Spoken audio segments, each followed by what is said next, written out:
Welcome to the Old Mac Gang podcast, or OMG, the show where longtime Mac and Apple users come together to share practical tips, everyday workflows, and honest takes on Apple technology. I'm Marty Gensius, and tonight we're going to be exploring something that's baked into every Apple Mac and Apple device for years.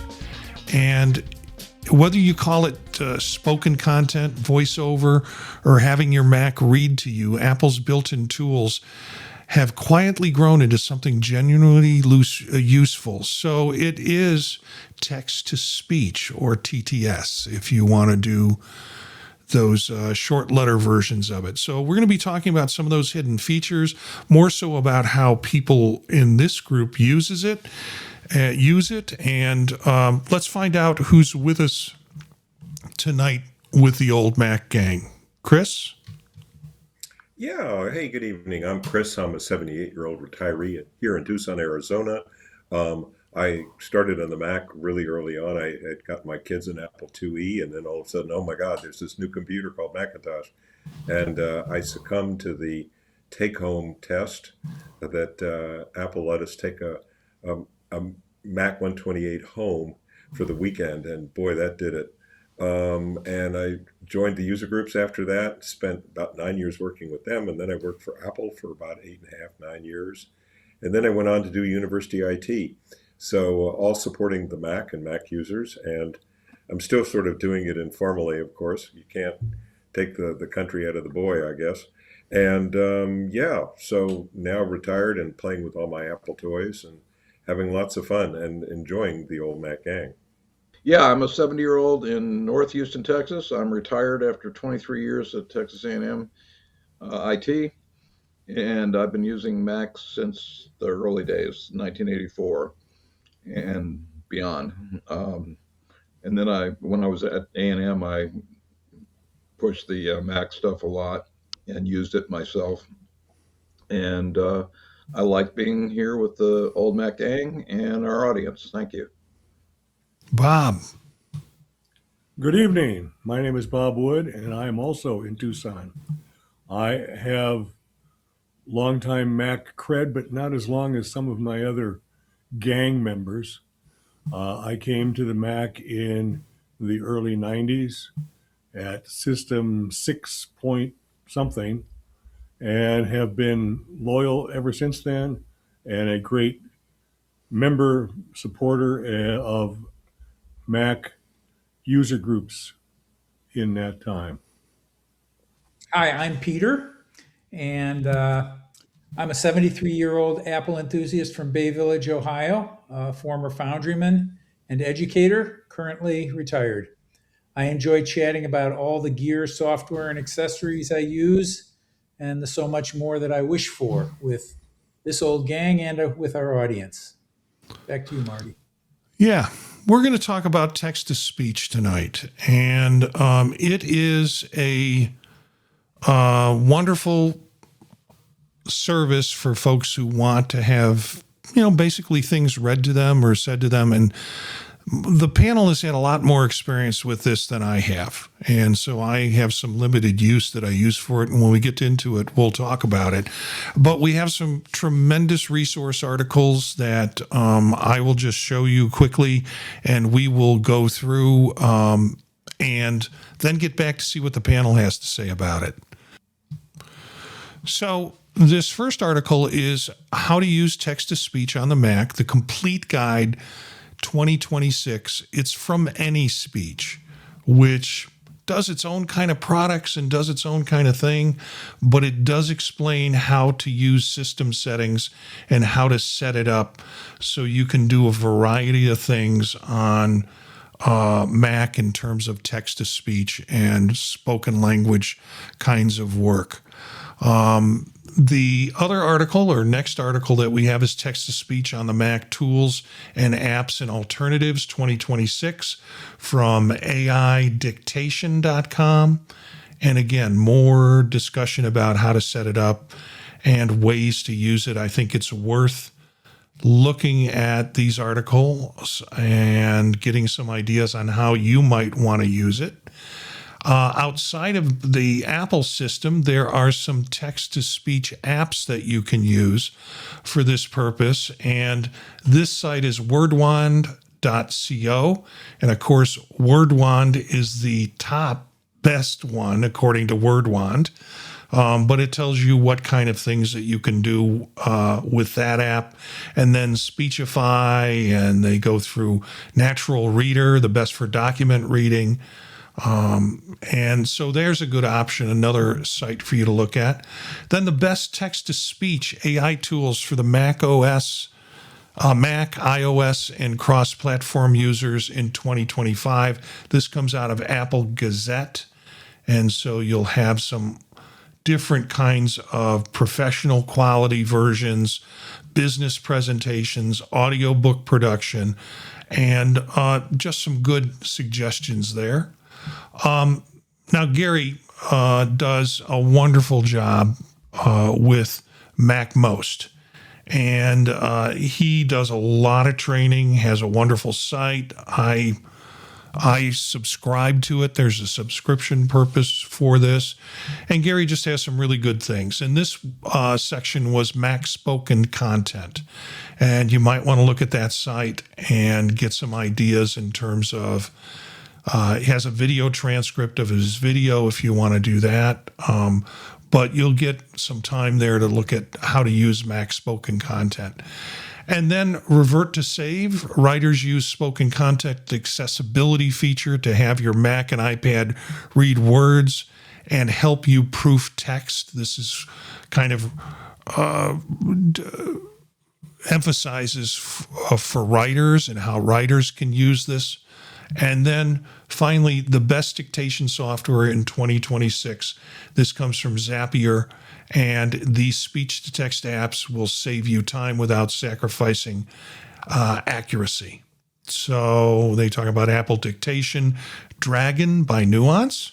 That's the long-standing one. Whisperflow, Google Docs voice typing, Letterly. All of these are in this article that you might want to take a look at. So some good resources. You will find these links in the show notes of the video version of this show. So if you're looking at it at youtube.com/@oldmacgang, you can search for this show, open it up, and look in the notes, and you'll get all the links to the various sites that I just spoke about and anything else that might come up during the show as folks are talking. If you're on the audio portion of this, just open up your Podcatch service and look at the actual show and go to the notes, and you'll again get all the links from this show thrown in that as part of a way that you can connect with the kind of things we're talking about.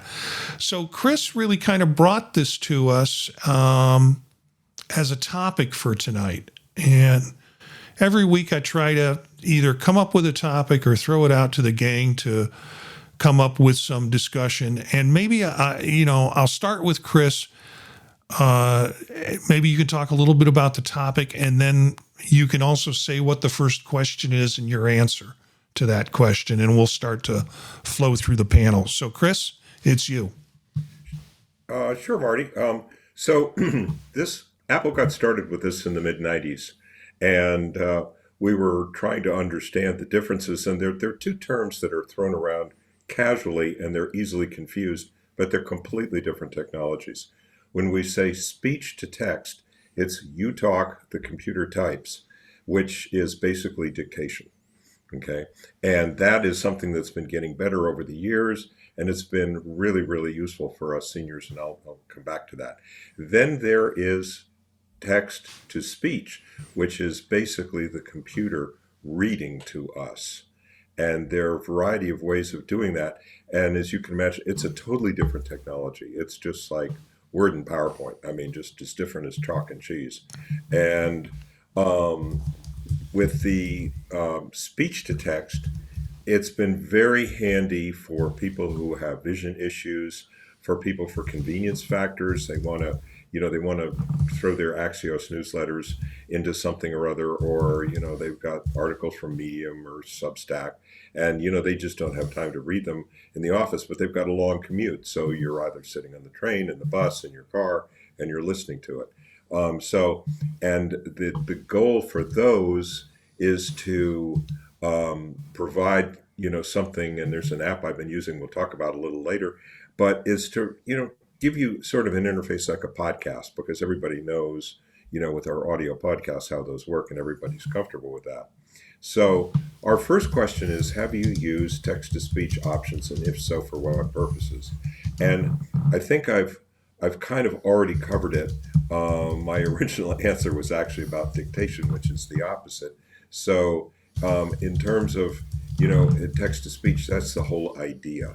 That, for reasons, whatever reasons you may have, and there are lots of them, that the computer is basically going to read to you.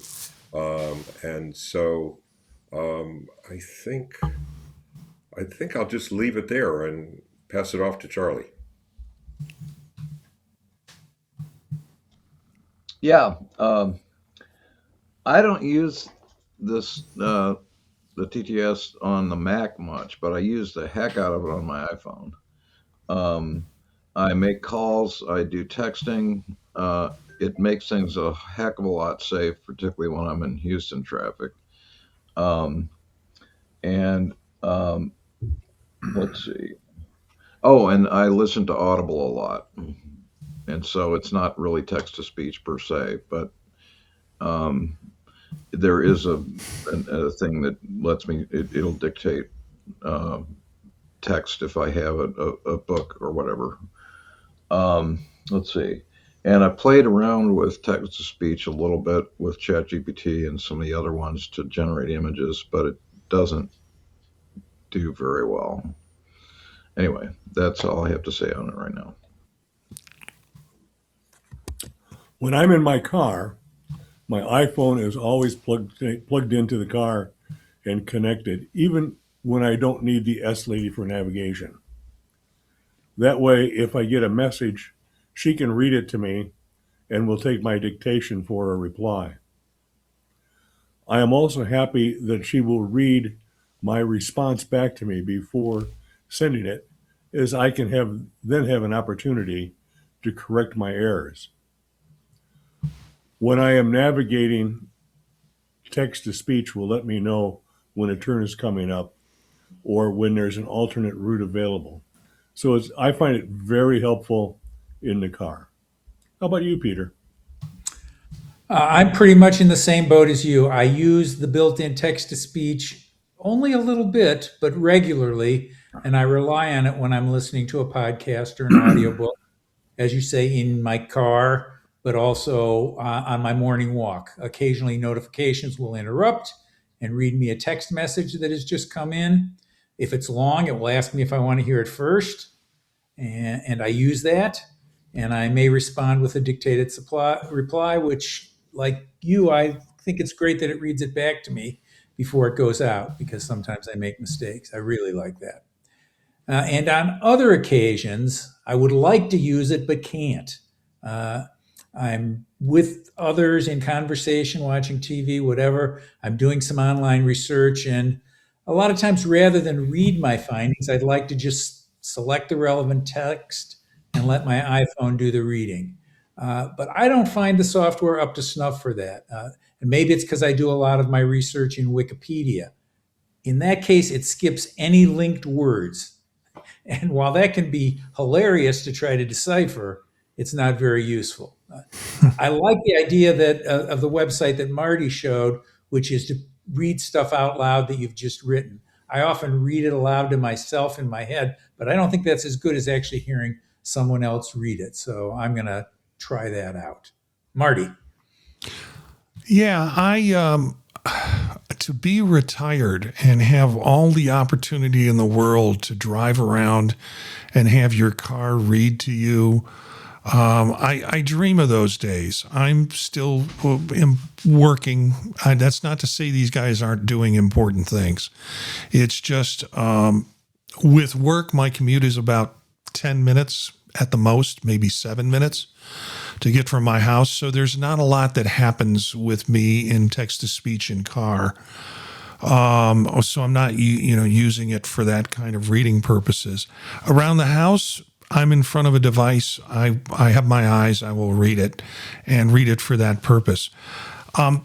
When I do long trips, which basically means driving from Ohio to Chicago, on the long trips, that's when it gets used the most. And like mentioned before with Bob and other folks in the group, my sister likes to write long messages to me. And it's not anything I'm going to read off a screen. And that's no fault of my sister. It's fine that she does that. But when I'm in the car, I'll get a pop-up message saying that there's a message from Fran. I can just push that button or say, go ahead and read it. And the S lady will read it to me. And that makes the whole trip a lot easier. I really can't do anything else because I'm driving with that, so it seems like a little bit more of a distraction. But my preference is to read text, if we can read text. And we have a couple of comments in here that I think are of interest. The first one goes back to Toledo Britt, and he says, I don't use text-to-speech much myself, but I speak to many people that are visually impaired that do use it. Apple refers to it as voiceover, and I know how powerful it can be for other users. And like Bob, I appreciate that the S lady read my messages when I'm using CarPlay.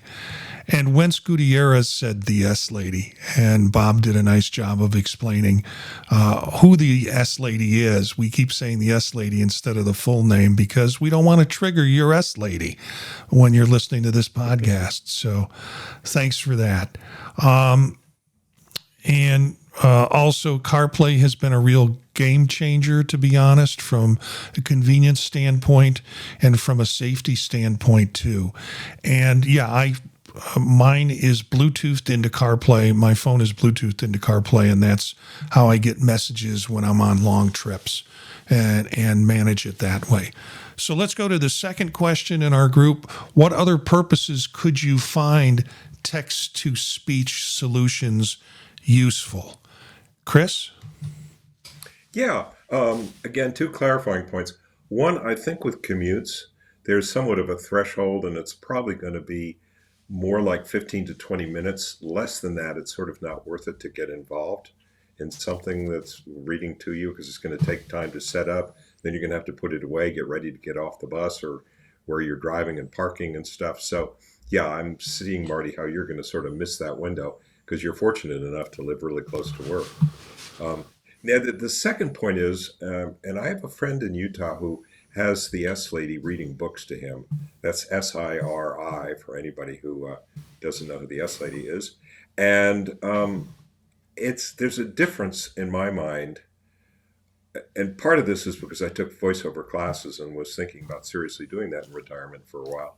But there's a difference between the computer or the iPhone speaking and reading to you. It's the quality of the voices, it's the intonations, it's the tones. It's things we listen to comprehend as human beings. It's the audible punctuation and things that allow us to parse phrases into sentences, into paragraphs, right? So that's sort of a more of a linguistic aspect of it. But like I said, I'm currently experiencing some vision issues, hopefully they're temporary, and so I'm liking the idea of consuming, getting text that's being read to me as opposed to reading long articles. And let me see what I just put down here. Yeah, this is kind of funny. Going back to the first iPhone, somebody said to me, how are you going to type on that little screen? And I said, I'm guessing that a third of my input will be voice, and that's in and out. Well, guess what? 18 years later, we're finally getting there, right? And for those of us that remember that very first iPhone, Charlie and I have a mutual friend, Carl in Austin, who said, this thing's never going to fly. The audio is terrible over this thing. I can't even hear my phone calls. So much for that. But Apple has really been improving these technologies. And what happens is Apple will create a technology, whether it's a framework or whatever it is underlying the thing, right? And then developers will come in and they'll create an app on top of that. For instance, for my hearing aids, they use the basic connection that Apple provides for the MiFi devices. And then when you do that, then a developer can come in and sort of put their app on top of that stack and have all the various tools to do that. And that's really where the value is in the app.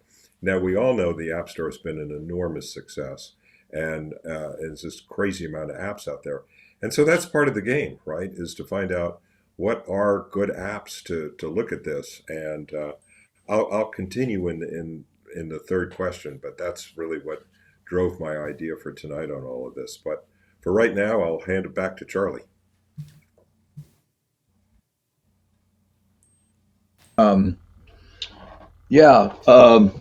I wish I could make signal calls and initiate signal calls on text-to-speech, specifically in the S-Lady. There is no interface that I've been able to find yet. And I use Signal a lot because it's encrypted, of course. And particularly for questionable humor or political stuff, I just love the idea that everything's encrypted end to end. And I wish that, I'm sure that I'll be able to find it sometime, or I may actually write it, but who knows. Anyway, that's one of my biggest problems. I'd also like to, and maybe you guys can tell me some way of doing this. I'd like to inject little sound effects right in the middle of the stream, like here or on this podcast, and be able to put in, boink, boink, boink, jack, or whatever. It would be kind of fun to do that, and I don't know how to do that yet. So maybe y'all can enlighten me about a way to do that. All right, Bob. Sometimes I find it useful to look at illustrations, because I'm a pretty visual kind of guy, of drawings or plans or something like that, and have the instructions read to me simultaneously using text-to-speech. But the bigger use for me is to have a proofreader. When I read what I've just written, I intend to see what I intended rather than what I actually put in on the screen. So I can effortlessly autocorrect in my head. But when I hear using text-to-speech, read my errors become much more apparent. I will then correct that paragraph and use text-to-speech again, listening for other errors. Now, something else I've done, it's really not the same, but it's perhaps related. When I'm slogging through news feeds using Safari, I may see several articles that look interesting just by reading a headline. I will open them in new tabs to view them later. When I view them, I engage Show Reader. That command is Command-Shift-R. And I like it because the ads drop away. But I also like the fact that Safari offers to summarize the article. The summarization helps me decide whether the investment of time and effort involved in reading it is valuable. I do more news more quickly in a more focused way with less eye strain. Peter? Yeah, first a quick observation before explaining what would make text-to-speech more useful to me. In my world, many of the news and magazine apps that I use, New York Times, The Economist, Financial Times, and so on, they all already include a push button on most of their articles to have them read aloud. And I kind of love this. All of these, I think it's table stakes now for a good news site. They all started with human readers, but are moving on towards AI readers, and that can get their coverage to everything they put out, which I think is great as well. And I use these buttons for longer, deep dive stories, probably more like those in the New Yorker or the Atlantic or more magazine stuff. But it's no good to me for multiple short stories, which is a lot of the news. I think that all of these sites should allow you to put stories in a queue and then listen to the whole batch. And they should also have a jog back and jog forward button, and not ones that I have to be tapping my iPhone on, but ones that link to standard AirPod or CarPlay controls. And my biggest wish is that all the movers and shakers in these news organizations have become old Mac Gang listeners and will get right on this. Yeah, I wish we had that kind of power. I didn't have much to answer on this part of the question, and then y'all started talking, and I kind of figure out I've got this short commute. I have to keep up to date on what's coming out in the news in terms of tech, because we're going to wind up talking about it at some point. I do a lot of news readers, but those are all visual. And what I would like to do would be to save stories from a news reader and then have an app just read those stories out to me. That would be really helpful during my short commute. The other problem is I have very low attention span. So my wife and I used to, when we drive through from South Carolina to Chicago, we'd go through the Appalachians and we'd listen to books on tape. And for some reason, I could remember those stories. But now it's sort of like there's too much going on in my head where I would be easily distracted. It's like, okay, got to wind the tape back, got to wind it, to get caught up. So smaller chunks, and particularly what I'm sourcing now is news stories about tech. That would be really cool. I need to find some combination that would be able to do that and put that in some form of automation where these are the articles I want to have read to me, and this is what I do, when I can do it, and kind of get a leg up before I get into doing a podcast around it. So, yeah. Okay, third question. Specifically, are there any text-to-speech solution-based apps that you're using or would like to use? For instance, Read It Later apps which offer podcast-like audio output, either due to vision issues or just for personal convenience, like listening in the car. Chris. Yes, Marty, I've got a good one for you. But first I want to check off what Peter was saying. I used to love The Economist. And an old dear friend of mine was the advertising manager for America for The Economist. And she used to get me free subscriptions.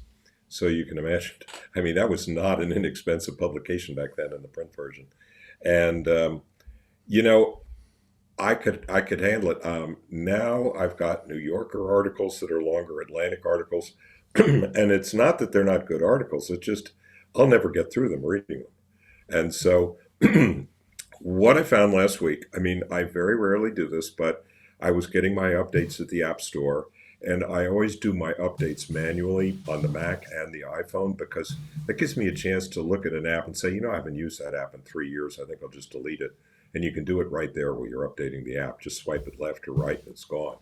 But I noticed that they have a thing called App for the Day. Great, okay, App for the Day on the iPhone. It turns out to be this app called Matter. Like, if you don't mind, it don't matter. That kind of matter. And to quote Satchel Paige, who used to said, age is mind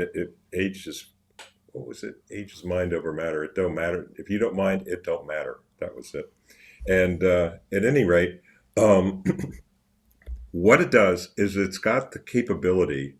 We won't get into the nitty gritty of this because we don't do that kind of thing. But basically, I can take an article and bring it up on Firefox. Unfortunately, I can't do this on Safari, by the way. But Firefox has an extension. I just click the extension, and that web page, boom, whether it's a newsletter, whatever it happens to be, goes right to my feed in Matter. Okay, so that's the feed. And then there's an inbox, And for newsletters you subscribe to, you can create, use one of your maybe unused email addresses or create one and use that for your subscription for that particular newsletter on Substack or wherever, and it will automatically just come into your inbox. Now, when I was working through this with ChatGPT, which is my newfound assistant, um, it recommended don't go hog wild. And I'm the kind of guy that I set up a newsreader and I say, well, actually, out of your 20 categories, I like 18 of them. And then all of a sudden, I've got 400 articles I need to read. So I don't know if anybody can relate to that, but this isn't that kind of thing. You want to approach it slowly.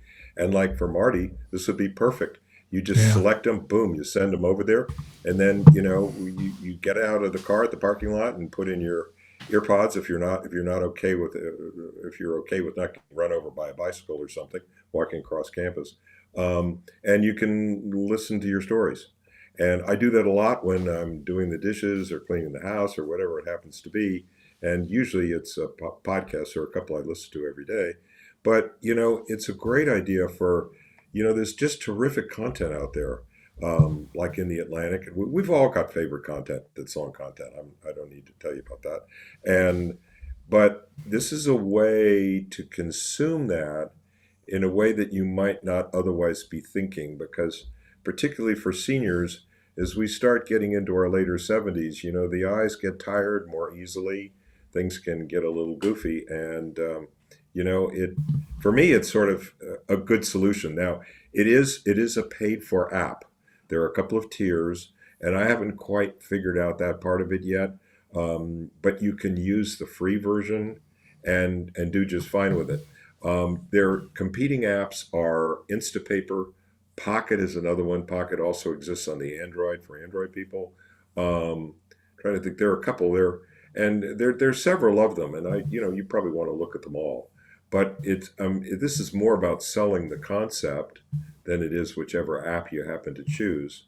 Matter seems to be pretty good, but I mean the keys are getting it set up and having it work the way you want it, and not kind of overwhelming your stuff with content.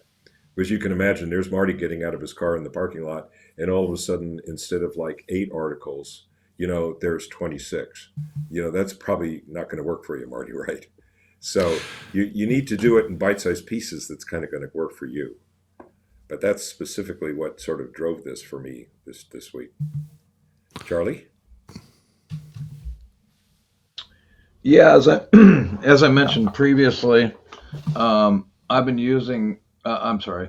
I text and call from my phone a lot in my car, and that's really fantastic. And it seems to be very, very good at recognizing my voice. Someday I want to play around with OBD2 and CAN bus. It's basically car control, and any vehicle since 1998, I think, has these things built in, the connectors. And a lot of times you can get for $20, you can get a Bluetooth version so you can connect it to your phone. And you can do all kinds of funky stuff with controlling your car. I mean, you can do things like honk the horn 50 times, or make the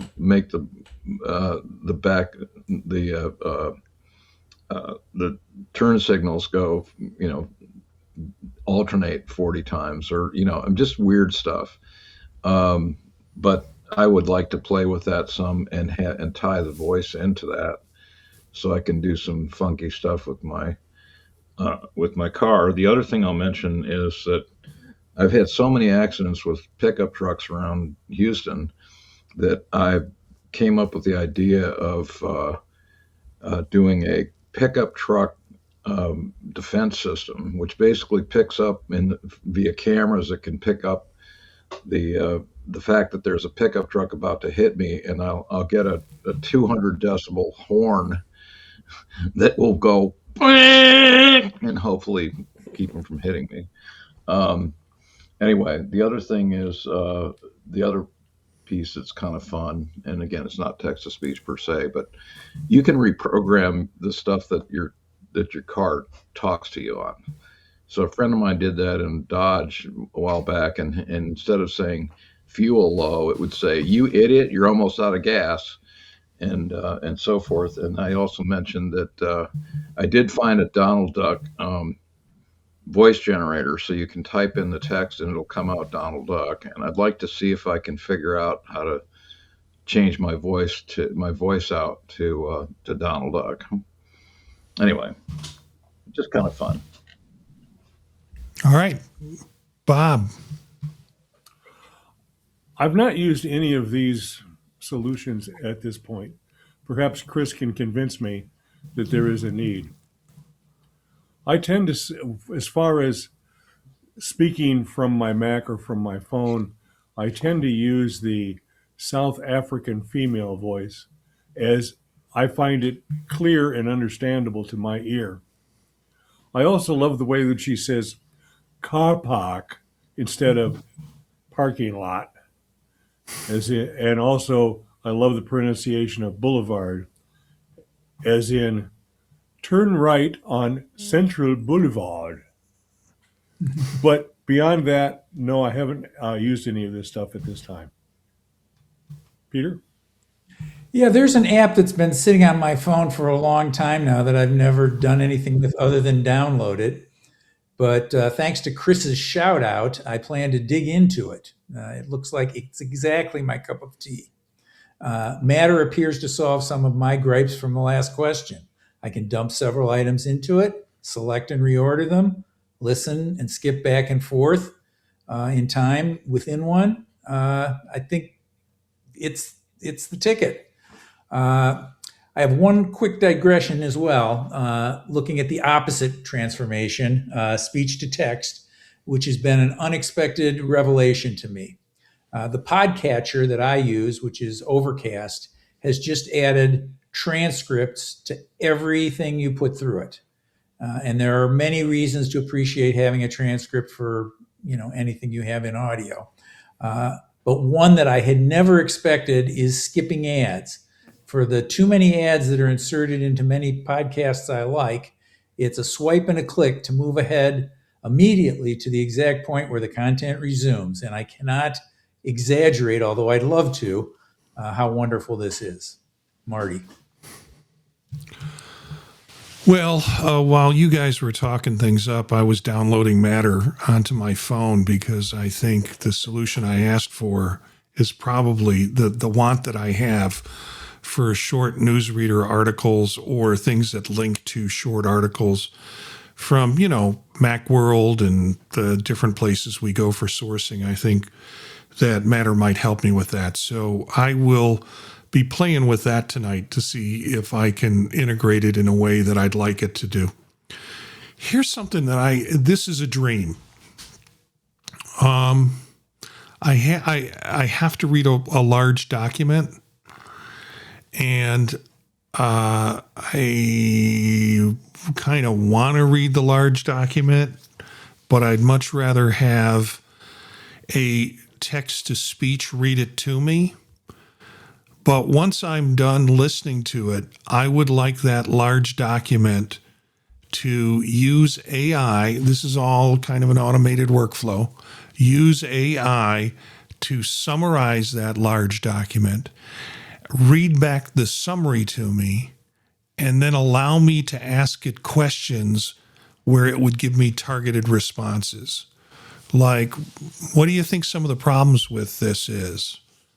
And then use AI to kind of generate some ideas about the problems in the document that I just had to have read to me, or the summary of the document that I just had read to me. It's a complicated workflow, but it's sort of where I would like text-to-speech to go for me in terms of a useful fashion. In the meantime, I'll just be happy to get my news articles read to me between here and work. That would be very cool. So I'll be playing with that after the show with it. Are there any more general comments about text-to-speech, Charlie? I just wanted to direct you and the audience to look at Notebook LM, which is a free Google tool, and it will do what you're describing. It will input whatever source you want. Transcripts, websites, doesn't matter, documents, entire documents. It'll chew on it a little bit, and then you can ask questions about the content. And it's amazing how good the answers are. Absolutely Cool. astounding. You can also generate podcasts from content. And we took an 80-page document from the Conroe Chamber of Commerce and generated a podcast in about 10 minutes that was maybe 15 minutes long. And it was an amazing conversation between a man and a woman and talking about the content. And it wasn't just a straight reading or transcript. They actually came out with what seemed like insightful comments about the content itself. And we brought it back to the Chamber of Commerce, and they went, "Can we use this in our marketing?" And we said, "Yeah, sure. Do you want to pay us to show you how to do this?" Well, maybe somewhere down the line.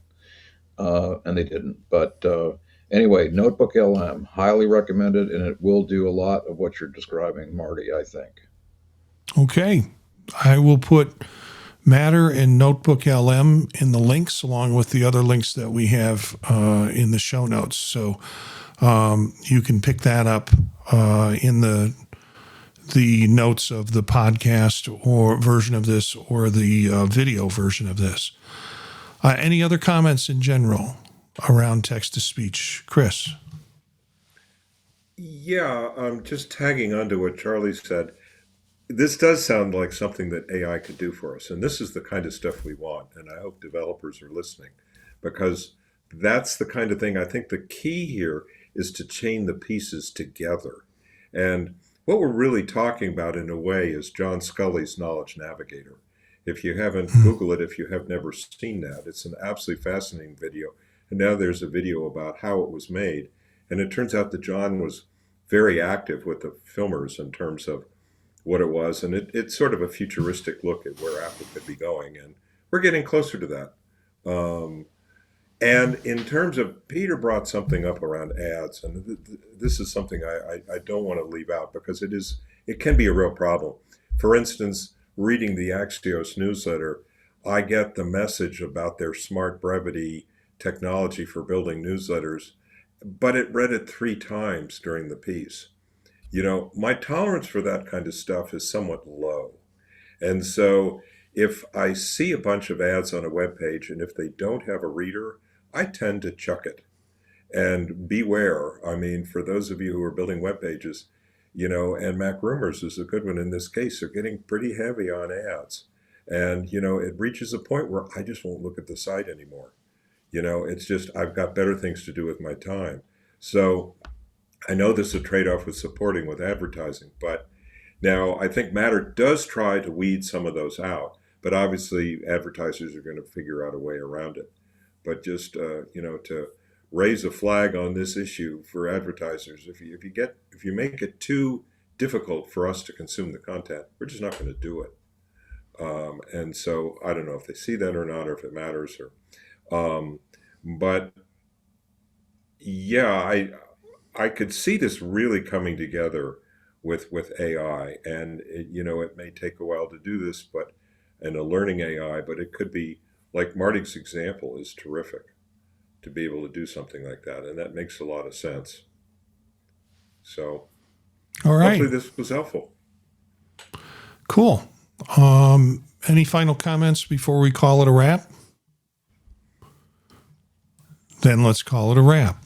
This wraps up this episode of the Old Mac Gang. Text-to-speech has been hiding in plain sight, and now we really get to use it. And the idea that voices are actually good and privacy story is solid on Apple Silicon. There's never been a better reason to give spoken content a real try. Whether it's proofreading an email, listening to a long article on your commute, or letting your Mac tell you what's on the screen, these features are worth 10 minutes of exploration. And thanks for joining us with this discussion around text-to-speech. You can find us on youtube.com/@oldmacgang. Also, our website, thepodtalk.net, has this show listed and other shows that are produced on the podtalk.net, and some enjoyable stuff that you'll find, tech-related, cooking-related, movie-related content. So, yeah, it's check out the podtalk.net. And if you want to have a question or you have a topic idea for us, email us at the podtalknetwork@gmail.com. Well, we've met again as the Old Mac Gang, and you have joined us. So because of that, you too are now part of the Old Mac Gang. See you next time.